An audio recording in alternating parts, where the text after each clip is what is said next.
अब यहाँ पे फॉर एग्जांपल इस पेज पे मुझे ये रिकॉर्ड इस तरह से डिस्प्ले नहीं करवाना।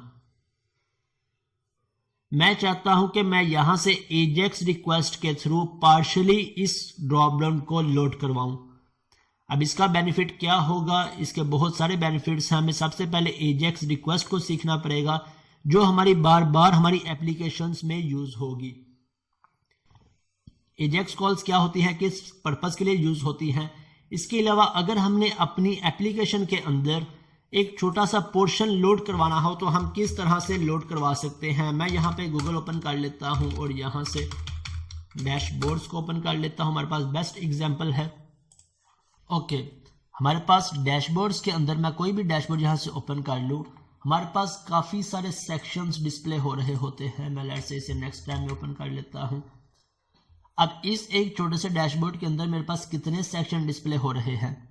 मेरे पास यहाँ पे ओवरऑल प्रोग्रेस का सेक्शन डिस्प्ले हो रहा है। इसके बाद ये एक सेक्शन है जिसके अंदर planning, design, development, then project budget का सेक्शन है। देन नीचे मेरे पास एक ग्राफ आ रहा है, लेफ्ट साइड पे सेक्शन है, राइट साइड पे भी कुछ सेक्शंस हैं। अब क्या हमारी इस तरह की रिक्वायरमेंट होती है कि जब यूज़र मेरा ये पेज लोड करे तो ये सारे के सारे सेक्शंस मेरे डेटाबेस में से लोड होकर यहाँ पे डिस्प्ले हो जाएं। और फॉर एग्जांपल मैं पेज लोड पे या जब भी ये पेज ओपन होगा तो इन सभी के सभी कॉलम्स को, इन सभी पैरामीटर्स को एक मॉडल में पास करवा दूंगा और यहाँ पे डिस्प्ले करवा दूंगा। अब इन फ्यूचर अगर यहाँ से हमने किसी एक सेक्शन को चेंज करना है, मैं यहाँ से कोई और डैशबोर्ड ओपन कर लेता हूँ। फॉर एग्जांपल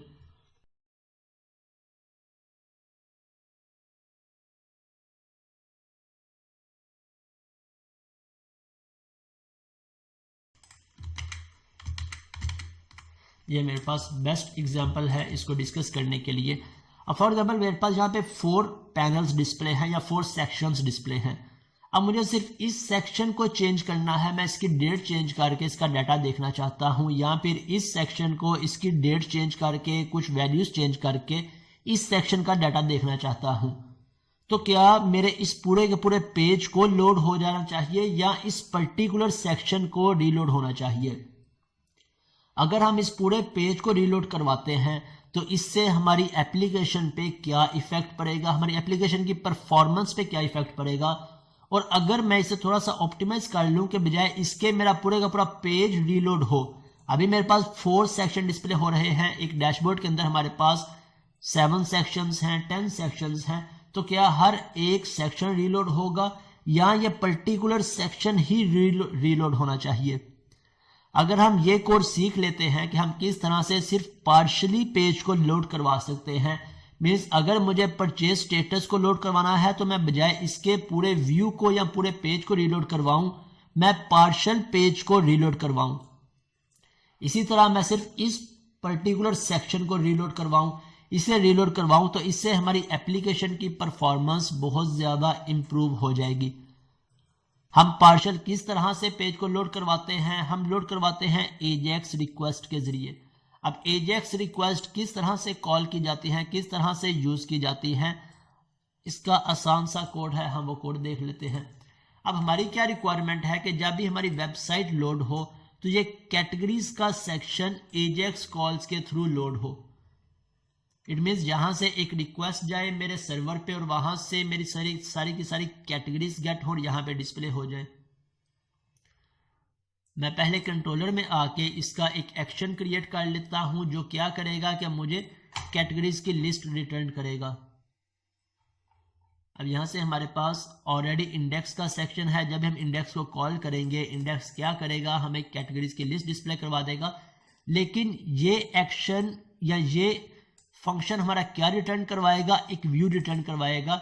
क्या हमें व्यू चाहिए या हमें सिर्फ डाटा चाहिए जिसके अंदर 2 कॉलम्स हों, कैटेगरी आईडी, कैटेगरी नेम, ताकि उन दोनों कॉलम्स को हम यहाँ पे अपनी ड्रॉप डाउन के अंदर लोड करवा सकें।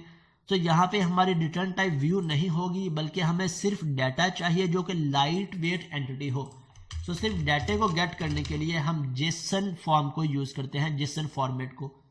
जेसन फॉर्मेट क्या है? जिसके अंदर सिर्फ हमारे पास डाटा होगा, ना इसके अंदर कोई HTML अटैच होगी, किसी भी तरह का कोई एक्स्ट्रा कोड अटैच नहीं होगा, सिर्फ हमारी जो रिक्वायरमेंट है हमारा सिर्फ वो डाटा लोड होगा। अब इस डाटा के साथ हम कोई भी वर्किंग करना चाहें, हम इसे अपने व्यू में डिस्प्ले करवाना चाहें, इसे डाटाबेस में इंसर्ट करवाना चाहें, हम आसानी से ऐड करवा सकते हैं। इसी तरह इन फ्यूचर जब हम APIs पे वर्किंग करेंगे, APIs का कोर्स करेंगे, तो APIs के अंदर भी हमें पता है हमारे पास सारे का सारा डाटा किस फॉर्मेट में आ रहा होता है, जेसन फॉर्मेट में।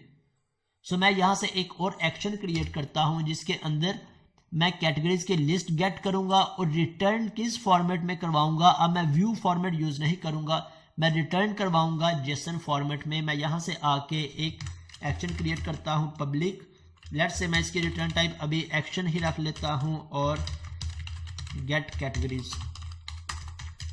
अब यहाँ से आके मैं लिस्ट गेट कर लेता हूँ context dot categories dot to list. मेरे पास लिस्ट आ गई। अब मैं इसे रिटर्न किस फॉर्मेट में करवाऊंगा? मैं रिटर्न करवाऊंगा जेसन फॉर्मेट में, जेसन। और इसके अंदर मैं जोन सा भी डाटा पास करूंगा, ये मेरा डाटा जेसन फॉर्मेट में मेरे व्यू को रिटर्न हो जाएगा। जहां पे भी हम इसे कॉल करेंगे और जब भी हम डाटा जेसन फॉर्मेट में रिटर्न करवाएंगे तो इसकी रिटर्न टाइप भी हम जेसन रिजल्ट रख देंगे। क्या मेरे डाटा की रिटर्न टाइप क्या है? Jason result. मेरा डाटा किस फॉर्मेट में रिटर्न हो रहा है? किस फॉर्मेट में रिटर्न हो रहा है? जेसन फॉर्मेट में। अब इसे हम कॉल किस तरह से करेंगे, किस तरह से यूज कर सकते हैं? मेरे पास यहाँ पे बिल्ट इन मैंने टेम्पलेट बना के रखा है। स्टार्टिंग पे हमने इन पैरामीटर को समझना है, इसके बाद हम एज इट इज टेम्पलेट को अपने पास यूज कर लिया करेंगे। तो जेसन रिक्वेस्ट को क्रिएट करने का क्या टेम्पलेट है? मैं यहाँ से स्क्रिप्ट टैग को यूज कर लेता हूँ।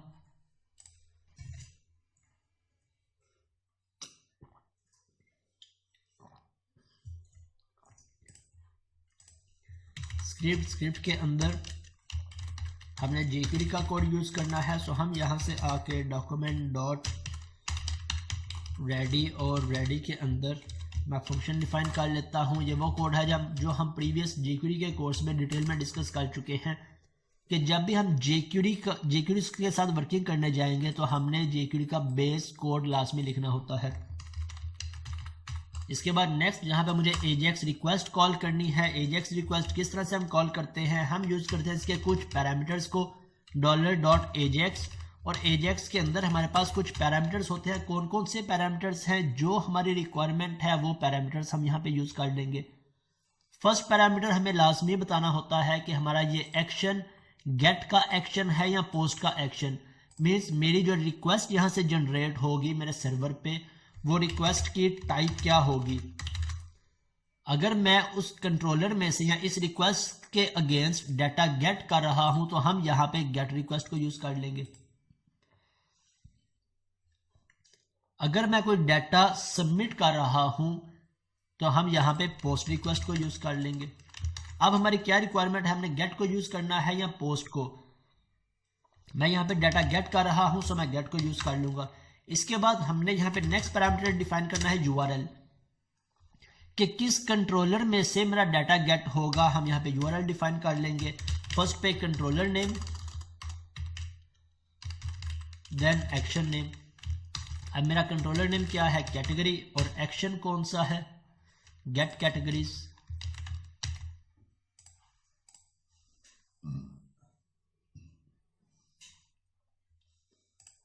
सो मैं यहाँ पे आके अपने एक्शन नेम को यूज कर लेता हूँ। इसके बाद अगर मुझे यहाँ से कोई डाटा पास करना है, कोई आईडी पास करनी है, नेम पास करना है, तो हमारे पास एक और प्रॉपर्टी है डाटा के नाम से।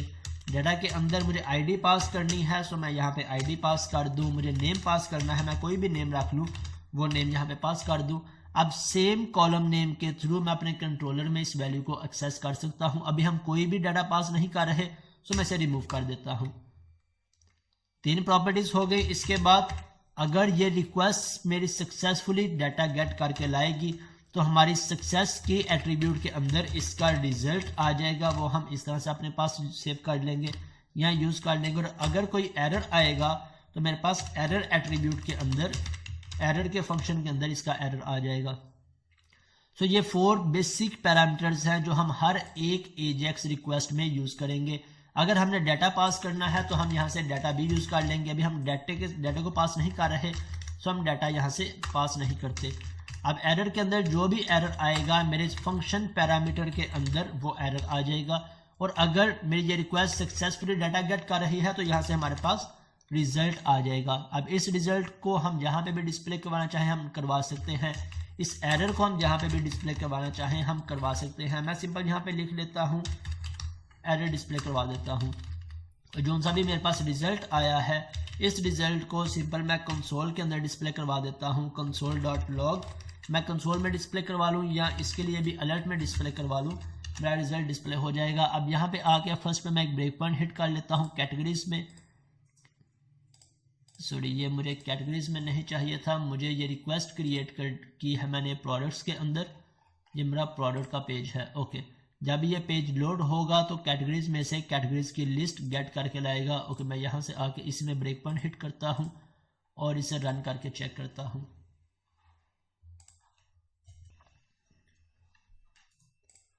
प्रोडक्ट्स और प्रोडक्ट्स के बाद अभी तक शायद प्रोडक्ट्स में मैंने क्रिएट का लिंक ऐड नहीं किया। क्रिएट और इस पर एंटर प्रेस किया। अब मेरे पास मेरा ब्रेक पॉइंट हिट हो गया, मीन्स मेरी एजेक्स रिक्वेस्ट यहाँ से कॉल हो गई। मैं F10 की प्रेस करता हूँ, F10, और यहाँ से मेरे पास ये रिजल्ट रिटर्न हो गया। और मेरे पास मैं इंस्पेक्ट को ओपन कर लेता हूँ ताकि मैं कंसोल में देख सकूँ मेरे पास डाटा आया है या नहीं। यहाँ से मैं F5 की प्रेस कर देता हूँ तो मेरा प्रोजेक्ट कंटिन्यू हो गया और यहाँ पे मेरे पास 4 ऑब्जेक्ट्स आ गए। अगर मैं इसे एक्सपेंड करता हूँ तो मेरे पास सारे के सारे ऑब्जेक्ट्स आ गए। जो भी डाटा मेरी इस रिक्वेस्ट ने रिटर्न किया है ये किस फॉर्मेट में मेरे पास आए हैं, ये मेरे पास जेसन फॉर्मेट में आए हैं। अगर मैं इसे फर्दर एक्सपेंड करता हूँ कैटेगरी आईडी में, कैटेगरी आईडी आ रही है क्रिएटेड बाय में 0 और नेम के अंदर इसका नेम आ रहा है। इसी तरह अगर मैं 1 को एक्सपेंड करता हूँ 1 के अंदर डिटेल आ रही है, 2 को एक्सपेंड करूंगा 2 के अंदर डिटेल आ रही है। इट मीन्स मेरी एजेक्स रिक्वेस्ट मुझे डाटा गेट करके दे रही है। किस वेरिएबल में? रिजल्ट में। हम इसका कोई भी नेम रख लें, हम रिजल्ट नेम रख लें, हम रिस्पॉन्स नेम रख लें, हम एक्स नेम रख लें, ये हमारी मर्जी है, हम अपनी मर्जी से नेम डिफाइन कर सकते हैं। सो अब इस डाटे को मैं कहाँ पे डिस्प्ले करवाना चाहता हूँ? मैं लोड करवाना चाहता हूँ इस ड्रॉप डाउन के अंदर। अब इसमें से जो सा भी पैरामीटर मैंने यूज करना है, जो पैरामीटर का नेम है, अगर स्मॉल लेटर्स के अंदर हम स्मॉल में यूज कर लेंगे, अगर कैपिटल में है तो हम कैपिटल में यूज कर लेंगे।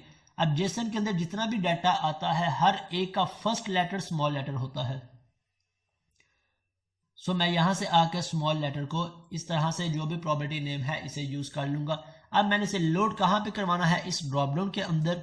सो मुझे इस कॉलम को गेट करना पड़ेगा कहां पे? अपनी एजेक्स के अंदर। इट मीन्स मुझे इस कॉलम को कोई ना कोई आईडी असाइन करनी पड़ेगी। तो मैं इस पर राइट क्लिक करके चेक कर लेता हूं क्या इसे कोई आईडी असाइन है। इस कॉलम को कोई भी आईडी असाइन नहीं है। सो इसे हम एक आईडी असाइन कर देते हैं और फिर इसे एजेक्स के थ्रू पॉपुलेट करवा लेते हैं। मैं यहां से इस सिलेक्ट को करता हूं क्लियर और इसे मैंने एक आईडी असाइन कर ली कैटेगरीज।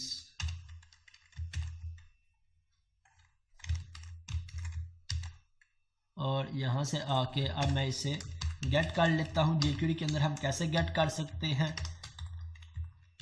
कैटेगरी को आईडी है, आईडी को गेट करने के लिए हम हैश को यूज करते हैं। क्लास हो तो डॉट को यूज कर लेते हैं और अगर सिंपल टैग को एक्सेस करना है तो सिंपल टैग नेम। अब इसके अंदर हमारे पास दो प्रॉपर्टीज होती हैं डाटा ऐड करवाने की। एक मेरे पास HTML की प्रॉपर्टी है और दूसरी मेरे पास अपेंड की प्रॉपर्टी है। HTML किसके लिए, किस पर्पज के लिए हम यूज करते हैं? अगर मैं HTML यूज करूंगा तो इसके अंदर ऑलरेडी जितना भी HTML का कोड होगा वो सारे का सारा ओवरराइड हो जाएगा।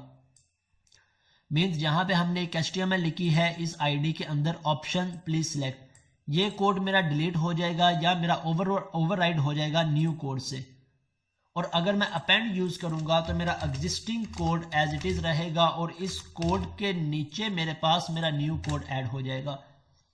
तो ये दो प्रॉपर्टीज भी हम बार बार यूज कर रहे होते हैं, आपको इनका डिफरेंस लाजमी पता होना चाहिए। अब क्योंकि हमारे पास यहाँ पे मल्टीपल रोज आ रही हैं तो मल्टीपल रोज के लिए हम अगेन फॉर लूप को यूज कर लेते हैं। फॉर डॉट और यहाँ से मैं कर लेता हूँ रिजल्ट डॉट लेंथ। कब तक ये चलेगी? जब तक रिजल्ट डॉट लेंथ है। और इसके अंदर हम क्या डिस्प्ले करवा लेते हैं,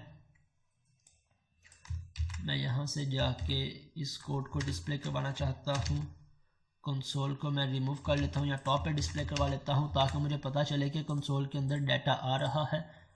और अब मैं इस आईडी को गेट करता हूँ और इस आईडी के अंदर मुझे क्या डिस्प्ले करवाना है, इस टैग को डिस्प्ले करवाना है या ऑप्शन टैग को, हमें डिस्प्ले करवाना है ऑप्शन टैग को। सो मैं यहाँ से वेयर HTML कर लेता हूँ, HTML, और यहाँ से HTML प्लस इक्वल टू, इसके अंदर जो सा भी आता जाए वो यहाँ पे मैं एक टैग क्रिएट कर लेता हूँ और बाद में इस टैग को अपेंड करवा दूंगा या इस टैग को ऐड करवा दूंगा कहाँ पे, इस आईडी के अंदर, किस आईडी के अंदर, इस सेलेक्ट टैग के अंदर, राइट।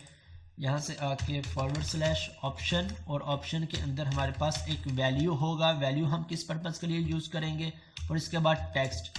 अब वैल्यू है सो वैल्यू मैं यहाँ पे डिस्प्ले करवा लेता हूँ, इसके अंदर कैसे डिस्प्ले करवाएं हम, result dot category ID, zone C ID हमारे पास जेसन में जो पैरामीटर का नेम होगा सेम पैरामीटर नेम हमने यहाँ पे यूज करना है। इसके बाद again double quotes, single quotes और प्लस प्लस, इसके अंदर हम वैल्यू को डिस्प्ले करवा लेंगे रिजल्ट डॉट नेम। कैटेगरी के अंदर हमारे पास नेम है या क्या प्रॉपर्टी नेम है, नेम। अब फर्स्ट लेटर हमारे पास स्मॉल होगा इसलिए मैंने स्मॉल को यूज कर लिया। अब फर्स्ट टाइम लूप चलेगी मेरे पास ये स्ट्रिंग जनरेट हो जाएगी, नेक्स्ट टाइम लूप चलेगी फिर इसके साथ ये अपेंड हो जाएगी या कॉन्कैटिनेट हो जाएगी एग्जिस्टिंग स्ट्रिंग के साथ। सो जितने भी मेरे पास रिजल्ट्स होंगे या जितनी भी रोज होंगी वो सारी की सारी रो इसके अंदर ऐड हो जाएंगी। और एट द एंड मैं इसे यहाँ पे आके अपेंड करवा लेता हूँ, या अपेंड के बजाय हम इसे पहले क्लियर करवा लेते हैं HTML, और फिर इसके अंदर एक स्ट्रिंग ऐड करवाते हैं डॉट अपेंड, और यहाँ पे आके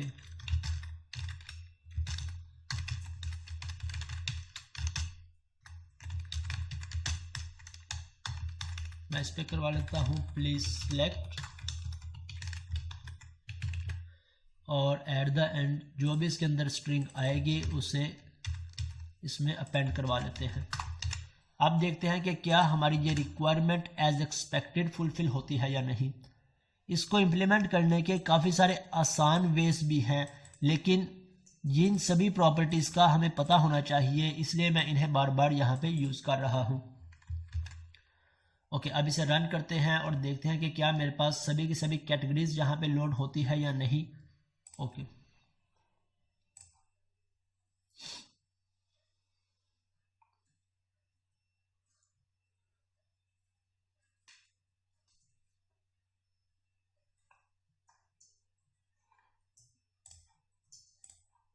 प्रोडक्ट्स पर मैंने क्लिक किया, मेरे पास डेटाबेस के अंदर इसकी लिस्ट लोड हो गई। अब यहाँ से आके मैं क्रिएट पे क्लिक करता हूँ और अब मेरी एजेक्स रिक्वेस्ट गई, मैं F5 की प्रेस कर देता हूँ तो मेरे पास यहाँ पे आके मेरी सारी कैटेगरीज लोड हो गई, लेकिन उनका नेम प्रॉपर नहीं आया। और इसके साथ अगर मैं यहाँ पे देखूँ तो सिलेक्ट के नीचे एक और सिलेक्ट से स्टार्ट हो रहा है। अब यहाँ पे मेरे पास क्या इशू आ रहा है, मैं लेट्स से इंस्पेक्ट को ओपन कर लेता हूँ। कंसोल में जितने पैरामीटर्स हमने लोड करवाए थे उन्हें देख लेते हैं। कैटेगरी आईडी, क्या हमने सेम नेम यूज़ किया इसके लिए, यहाँ पे मेरे पास कैटेगरी आईडी। इसके बाद रिजल्ट डॉट नेम, क्या हमने सेम नेम यूज़ किया, हमने सेम नेम यूज़ किया। लेकिन यहाँ पे हमने इसे ये नहीं बताया कि ये रिजल्ट किस इंडेक्स का हो। अगर हम यहाँ पे देखें तो हमारे पास 4 इंडेक्सेस आ रहे हैं, 0 इंडेक्स, 1, 2, 3। सो जितनी दफ़ा भी लूप चले हमें हर एक रो की कैटेगरी आईडी और नेम चाहिए। अगर हम डायरेक्ट रिजल्ट बता देंगे तो रिजल्ट के अंदर तो हमारे पास काफ़ी सारे रिकॉर्ड्स हैं, ये 4 के 4 रिकॉर्ड्स हैं या 4 के 4 ऑब्जेक्ट्स आ रहे हैं। इट मीन्स फॉर लूप के थ्रू जब भी हमने डाटा गेट करना है तो हमने यहाँ पे बताना है कि किस रो का डाटा आए। मैं यहाँ पे 0 की बजाय आई इंडेक्स को मेंशन कर देता हूँ कि जो फर्स्ट रो हो, तो यहाँ पे मेरे पास फर्स्ट रो की कैटेगरी आईडी और फर्स्ट रो का नेम आ जाए। इसके बाद जब लूप चले इसकी आईडी 1 हो, इट मीन्स 1 इस रो का रिकॉर्ड हो तो इस रो की आईडी और इस रो का नेम। इसके बाद 2 हो तो इस रो की आईडी और इस रो का नेम। अब लेट्स से मैं इसे दोबारा से रिस्टार्ट करके देखता हूं। मैं क्लिक करता हूं प्रोडक्ट पे और यहां से क्रिएट, मेरे पास एजेक्स रिक्वेस्ट सेंड हो गई, कंटिन्यू पे क्लिक किया और अब चेक कर लेते हैं मेरे पास मेरे नेम एज एक्सपेक्टेड आ रहे हैं। लेकिन यहाँ पे एक प्रॉब्लम आ रही है। क्या प्रॉब्लम? कि ऑलरेडी ये सिलेक्ट जो मैंने लिखा था वो सिलेक्ट क्लियर नहीं हो रहा। मैंने अपने HTML के अंदर सिलेक्ट लिखा था, वो सिलेक्ट क्लियर नहीं हो मेरा वो सिलेक्ट क्लियर नहीं हो रहा। तो हम किस तरह से इसे क्लियर कर सकते हैं? मैं यहाँ से आके HTML के अंदर सिंगल कॉलन को पास कर दूंगा और यहाँ से भी चाहे मैं अपेंड लिखना चाहूँ या HTML लिखना चाहूँ तो यहाँ से पहले जो भी HTML होगी वो क्लियर हो जाएगी। इसके बाद इसकी HTML के अंदर ऑप्शन टैग ऐड हो जाएगा। ऑप्शन टैग के बाद यहाँ पे मेरे पास नीचे जितना भी कोड है ये कोड एग्जीक्यूट होगा और मेरे पास इसकी लिस्ट डिस्प्ले हो जाएगी। अब इसके अंदर काफ़ी सारे हम चेंजेस करेंगे, लेकिन ये बेस कोड अगर आपको समझ आ गया है तो जितनी भी हम एजेक्स रिक्वेस्ट कॉल्स करेंगे हमारा कोड बिल्कुल सेम रहेगा। टाइप एट्रीब्यूट हम हर दफ़ा यूज़ करेंगे, यूआरएल की भी हमें रिक्वायरमेंट है, यूआरएल भी हम लाजमी यूज़ करेंगे। देन एक डाटा एट्रीब्यूट हमने देखा वो भी हमारा यूज़ होगा। देन जब भी हमारे पास रिजल्ट आएगा तो ये सक्सेस एट्रीब्यूट में आएगा और इस तरह से रिजल्ट आएगा। हम इसे जिस तरह से भी यूज़ करना चाहें यूज़ कर सकेंगे। देन एरर होगा तो एरर के अंदर हमारे पास आ जाएगा। तो ये बेस पैरामीटर्स हैं एजेक्स रिक्वेस्ट के, जिन्हें समझना और इनकी प्रैक्टिस करना हमारे लिए बहुत ज़रूरी है। अगेन मैं आ जाता हूँ प्रोडक्ट,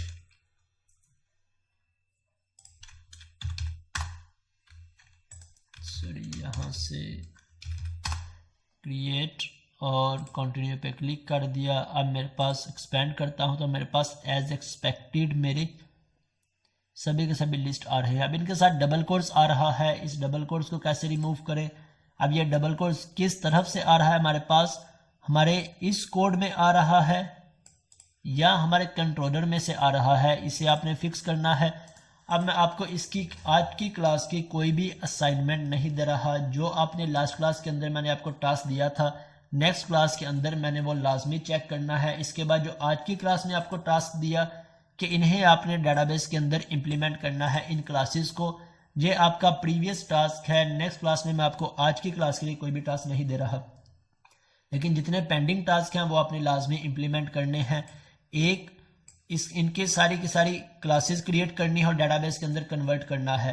सेकंड, इन तीनों क्लासेस के लिए आपने मॉडल्स क्रिएट करना है और इसे डेटाबेस के अंदर इम्प्लीमेंट करना है।